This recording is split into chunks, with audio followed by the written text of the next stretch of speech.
अस्सलामुअलैकुम दोस्तों, welcome back to our channel find Urdu.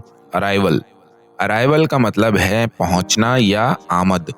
Arrival का मतलब होता है किसी शख्स, चीज या इवेंट का कहीं पहुंचना या शुरू होना। ये लफ्ज अक्सर ट्रैवल के लिए यूज होता है, जहां किसी की फ्लाइट या ट्रेन का टाइम बताया जाता है। ये किसी नई चीज या आइडिया की शुरुआत को भी दिखाता है। मिसाल के तौर पर, किसी इन्वेंशन की अराइवल का मतलब है उस इन्वेंशन का दुनिया में इंट्रोड्यूस होना।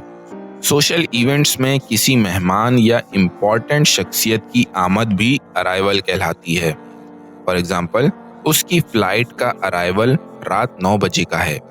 The arrival of the guests was delayed by traffic. Traffic की वजह से मेहमानों की आमद में देर हो गई।